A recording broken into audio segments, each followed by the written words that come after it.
किसान भाइयों नमस्कार, मैं आपका दोस्त लवनीत चौधरी एक बार फिर से जेएल फार्मिंग में स्वागत करता हूं। तो किसान भाइयों, जैसा कि आप देख पा रहे हैं, मैंने अपने खेत को जो है प्ले दे दिया है गेहूं के लिए। तो किसान भाइयों, मैंने जो वैरायटी का चयन किया है अपने खेत के लिए, गेहूं की वैरायटी वो DBW में है। उसका मैं नाम आपको सबसे लास्ट में बताऊँगा। किसान भाइयों, जो ये वैरायटी है लगभग 6 कुंटल के आसपास प्रति बीघा निकलने का मादा रखती है। पिछले 2 सालों से काफ़ी चलन में है। जो ये DBW जिस वैरायटी के बारे में मैं बात कर रहा हूँ, उस वैरायटी की हाइट लगभग 105 सेंटीमीटर से लेके 120 सेंटीमीटर तक होती है। तो आपको इसके अंदर भूस की भी कोई कमी दिखाई नहीं देगी। और आप इसको जो उचित टाइम पीरियड है इसको बोने का, 25 अक्टूबर से लेके पूरा नवंबर आप कभी भी इसको बो सकते हैं। तो किसान भाइयों, ये कोई घबराने वाली बात नहीं है कि आप उसको बाद में नहीं बो सकते या अर्ली में ही बोना है। परंतु जो रिकॉर्ड तोड़ पैदावार किसान लोग बाग कहते हैं मेरे खेत से 6 कुंटल निकला या 5 कुंटल निकला, तो किसान भाइयों वो ज़्यादातर जो बीज होते हैं वो अर्ली सोइंग में ही होते हैं। अर्ली सोइंग के लिए आपको बस एक खास बात का ध्यान रखना है। अर्ली सोइंग के लिए आपको बीज कम से कम 6 किलो लगाना है अपने खेत के अंदर। तो किसान भाइयों, जो सभी लोग बाग 8 किलो 10 किलो लगाते हैं, वो 8 किलो जो है आप 15 से 20 नवंबर 25 नवंबर तक लगाना, और 10 किलो जो है पूरा दिसंबर उसको बुआई करना। ये आपको एक खास बात है जो मैं आपको बता रहा हूँ। किसान भाइयों, इससे आपको जो है बीज की लागत होगी, क्योंकि हर कोई जो स्टार्टिंग में बो रहा है वो भी 10 किलो बीज डाल रहा है, जो बाद में बो रहा है वो भी 10 किलो बीज डाल रहा है। 6 किलो बीज बचेगा, 40 50 60 रुपये किलो बीज भी होगा, तो एक बीघा से 350 400 रुपये आपके बच जाएंगे, और 1 एकड़ में 2400 रुपये तक का खर्चा कम होगा। तो किसान भाइयों, ये एक लागत कम करने के लिए मैंने आपको एक बहुत ही अच्छी बात बताई है।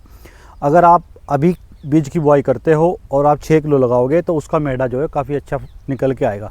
किसान भाइयों, अगर बात करें आप पैदावार कैसे बढ़ाई जाती है, तो पैदावार सबसे पहले आपको बुआई जो है 6 किलो के हिसाब से मशीन से बुआई करनी है, लाइन के हिसाब से डायरेक्ट। क्योंकि जो आप लाइन के हिसाब से गेहूँ बोओगे उसमें काफ़ी अच्छा फुटाव आता है। किसान भाइयों, मशीनरी का गेहूँ ही सबसे अच्छा पैदावार हमारे यहाँ निकल के देता है। आइए किसान भाइयों, वीडियो में ज़्यादा देर ना करते हुए मैं आपको बताता हूँ मैं जिस वैरायटी की बात कर रहा हूँ वो है DBW 327 DBW जो वैरायटी है, पिछले 2 सालों से लगातार मैं उसकी डिमांड कर रहा था। वो हमारे एरिया में उपलब्ध नहीं हो पा रही थी। आधे लोग किसान भाई आप जानते भी नहीं होंगे, DBW 327 जो वैरायटी है, DBW 303 जो वैरायटी है, उससे भी काफ़ी ज़्यादा पैदावार वो देती है। किसान भाइयों, इसकी जो पैदावार है 90 कुंटल प्रति हेक्टेयर तक रिकॉर्ड की गई है। इस पैदावार के हिसाब से आप अनुमान लगा सकते हैं कि ये कितनी अच्छी वैरायटी है। किसान भाइयों, सबसे ज़्यादा जिंक की मात्रा इसके अंदर पाई जाती है। ये खाने में भी काफ़ी अच्छा है, और जो इसकी रोटी है बिल्कुल सफ़ेद वाइट कलर की, आपको जो सफ़ेदपन पे रोटी आती हैं वो बिल्कुल आपको ऐसी दिखाई देंगी। तो किसान भाइयों, जो DBW 327 वैरायटी है, इसकी आप हाइट 120 सेंटीमीटर तक कर सकते हैं। भूस की इसमें कोई कमी नहीं रहेगी। और रही बात, अब मेन बात क्या आती है किसान भाइयों की, वह वैरायटी जो है गिर जाती है।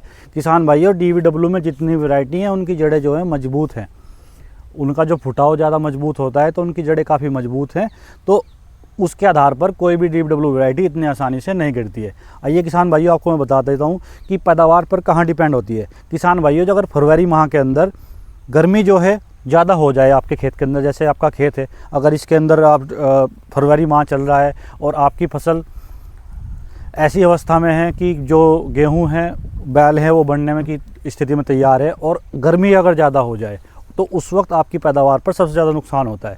तो उस के ऊपर भी यह वैरायटी काफ़ी अच्छा रोग प्रतिरोधी है। कितनी भी गर्मी के अंदर आपको जो है कोई भी नुकसान आपके गेहूं को आने नहीं देगी। तो इसीलिए इस वैरायटी को मैं आपको बार बार कह रहा हूं कि DBW 327 वैरायटी थोड़ी सी महंगी पड़ेगी आपको। शुरू का दूसरा तीसरा साल है, महंगी आएगी, परंतु पैदावार में कोई समस्या नहीं आएगी। आइए किसान भाइयों, आगे उसकी आपको दूसरी खास बात बताता हूँ कि उसके अंदर ऐसी क्या बात है। किसान भाइयों, ये जो वैरायटी है DBW 327, इसके पत्ते का साइज़ काफ़ी चौड़ा होता है। जितना पत्ते का साइज़ चौड़ा होता है उतनी वो क्लोरोफिल ज़्यादा बनाती है।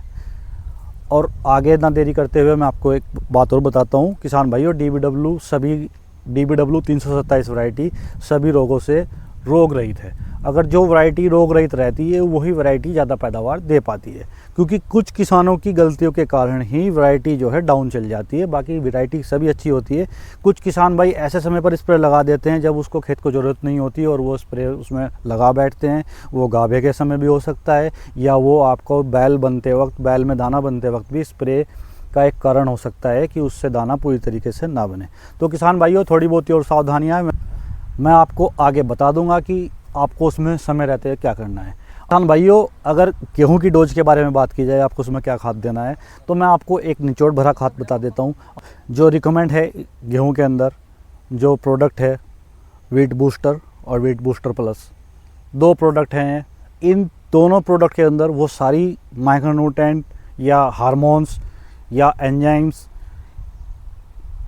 जो भी एक निचोड़ बनाया गया है आपकी फसल को पूर्ण तरीके से जो फ़ायदा देने वाला है, वीट बूस्टर प्लस, ये 2 प्रोडक्ट मैंने देखे हैं। इनका मैंने पिछले साल अपनी आंखों से रिजल्ट भी देखा है। ये काफ़ी कमाल का है गेहूं के अंदर। तो किसान भाइयों, इससे संबंधित अगर आपकी और भी कोई दिक्कत हो या कोई और सी वैरायटी पर आपकी वीडियो बनानी हो, या एक वैरायटी है SR 272, किसान भाइयों ये वैरायटी भी ज़बरदस्त है और इस वैरायटी के बारे में मैं आपको जल्दी ही एक वीडियो बना के दूंगा।